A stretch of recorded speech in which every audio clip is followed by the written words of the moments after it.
Look on this bridge and see what's left, more or less what's left of my house. Lived there 46 years on the river. A beautiful, beautiful place. Horses.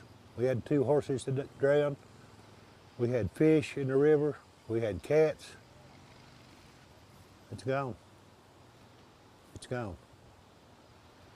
And we're just living day to day.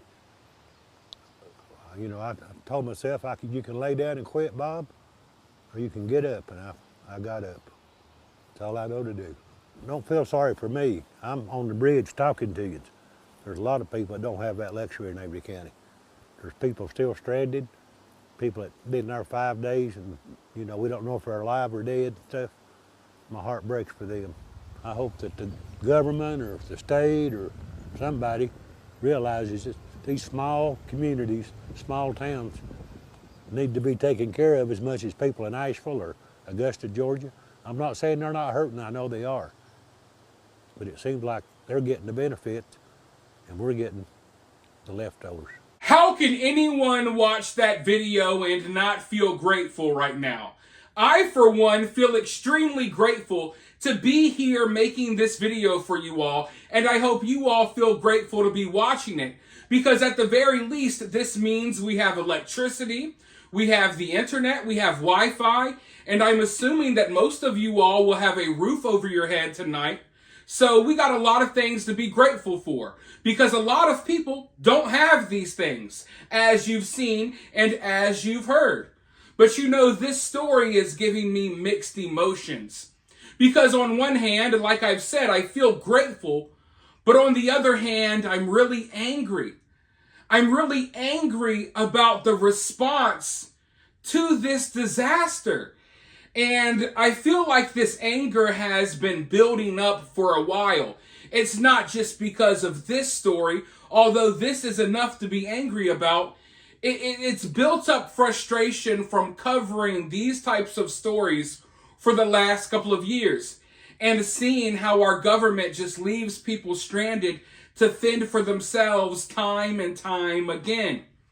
But, you know, as I grow more frustrated, I have to remember one of the most valuable lessons I've ever learned, and that is learning to accept what you cannot control. You see, I lost my mother at an early age. I dealt with issues in my life, and one thing that I had to learn the hard way is learning to accept what you cannot control, so you can focus on you can focus all of your energy on what you can control. For example, these folks can't control that they got hit by a storm. They can't control that they lost their homes. They can't control that they've lost everything, right? So when you have one of these natural disasters like a hurricane, there's so many things that just aren't within anyone's control. So we can't really spend too much time worrying about that. What we have to worry about, what we have to focus our energy on, is what we can control. And what we can control is the response to this disaster. We couldn't control the disaster, but we can control the response. So when I see that the response to this disaster has been absolutely horrible, of course I'm going to get frustrated. When I'm hearing stories, right? There's stories coming out of North Carolina where people are finding kids, folks. I'm talking 6 and 7-year-old kids walking around the woods, walking around the mountains by themselves, looking for their parents because their parents were washed away in the floods while trying to save their lives. There's stories like that all over the place right now. Literal kids that have been left on top of mountains in the wilderness, stranded, as the people who are trying to save them are being stopped by our government. Our government agencies are coming in, and they're not doing much help. What they're doing is they're disrupting the help that is being provided by the regular citizens who are providing the help. So of course I get angry when I hear stories about kids that have been left alone to fend for themselves in the wilderness for days on end when they should have been rescued by now. It's extremely frustrating. But if it's frustrating for me at home, if it's frustrating for you all watching, imagine the people who are living through this. And imagine the people who dropped everything they had going on to go help. It's got to be frustrating for them that they're doing everything they can to help and they're being stopped. So what I want to go ahead and do is I want to go ahead and roll this clip. Let's listen to someone who is actually out there on the ground providing assistance, and let's hear what he has to say. Because as always with these stories, we get one story from the media and a completely different story from the people on the ground. Right now, the media is sugarcoating this. They're framing things in a way as if it's the government and FEMA and all of these other agencies doing all the work and doing all the helping. But from everything I've heard from people on the ground, that's simply not the case. I've heard from people on the ground that are out there rescuing people that said they haven't seen a single person from the government at all. They haven't seen a single government worker. They haven't seen FEMA. They haven't seen anyone. Now, I know that FEMA's in the area and things like that, but what I'm saying is, like, from what I'm hearing from the people on the ground, the government's kind of a non-factor right now. The only thing they're doing is they're kind of screwing things up because they're stopping people from providing the help that they came there to provide. But let's go ahead and roll this clip and then I'll be right back with more thoughts. I'm currently in Asheville, North Carolina with my company doing disaster security for a dialysis company. And we're also doing search and rescue for patients to bring them to dialysis so they don't die. This place is a war zone, people, and the military is not here. And the reason I'm pissed, because I was part of the operation during Hurricane Katrina. I was stationed in San Diego, and within 96 hours, we were in Louisiana. And these bastards are not sending the military here. There's so much destruction. There's no news crews here. That's why you're not seeing it. The American people should be angry at what our government is doing to this town. There are people hurting here. There are so many people dying. I drove past a young kids about 5 to 7 years old. They were brother and sister, and they were looking for their parents. We got them to a church. These young kids don't know where their mom and dad are. And the military is being fucking hamstringed by these goddamn DOD fucking executives. If you're not angry, you should be. Because this is what our government thinks about us. They're not here to help us. We have to take care of ourselves. There's towns here that are self-policing. We drove into towns where the town folk came up to us and said, "What are you doing here?" So we're looking for patients. We're trying to get them help. And they welcomed us with open arms. This is bad, people. You're not here. It is very bad. We need water. We need food. We need clothes. I'm in a budget motel, and I'm very grateful, and I feel somewhat guilty that I have a roof over my head and a shower.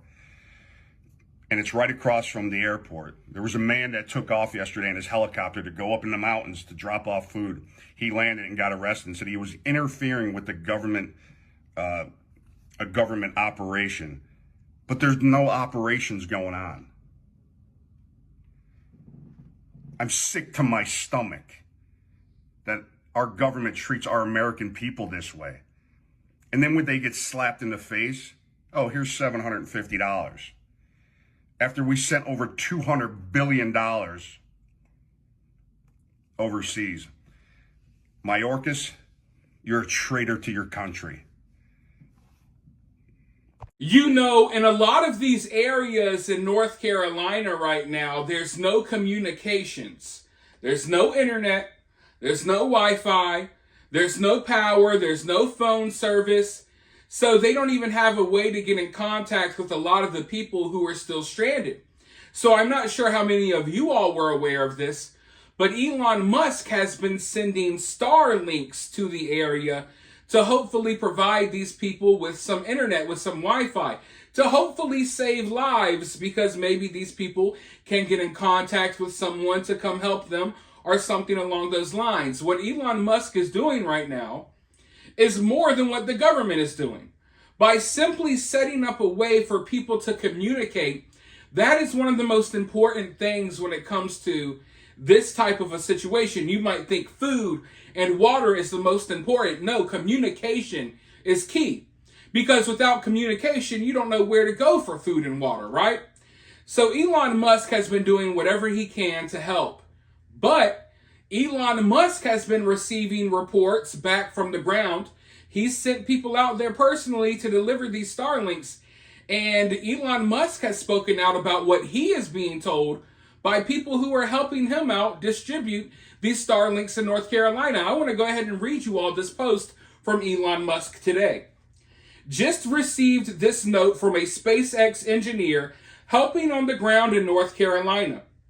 FEMA is not merely failing to adequately help people in trouble, but it is actively blocking citizens who try to help.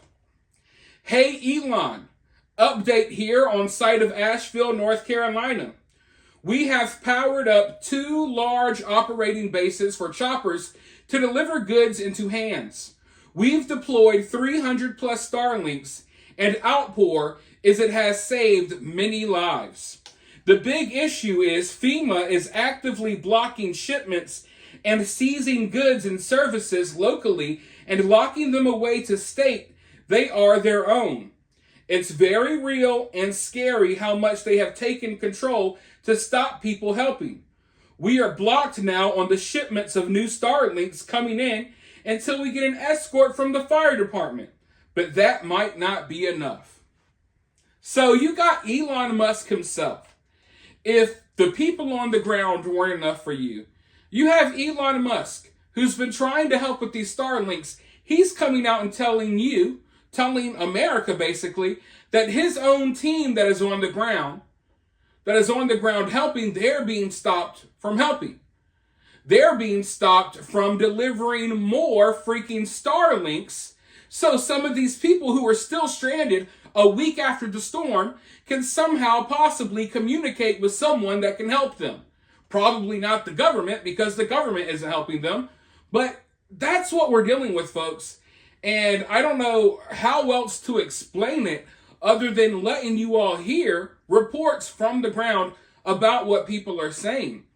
But this is really bad, because this goes to show, folks, it's not just, oh, they're stopping the helicopters and they're stopping drones, which that was bad enough. But of course, they can try to make some type of excuse for that. We got to have the airspaces free. We got to blah, blah, blah, all of their BS excuses. But what's their excuse for stopping Starlink from being distributed across this area? What's their excuse for taking donations, taking food and stuff that people have been given and locking it away? Because that's what's happening. FEMA is coming in and taking the stuff that people have donated out of the good of their heart, and they're trying to control it like, hey, we'll distribute this and we'll take the credit for this. It's disgusting. I'm going to go ahead and end this video before I start shouting profanities and get myself kicked off of YouTube. Listen, I got plenty more to talk about when it comes to this story, and we got a lot of other wild stuff going on. So be sure to let me know your thoughts down in the comments below. While you're down there, hit that thumbs up, hit that subscribe, ring that notification bell, and I'll talk to you all very soon in the next one.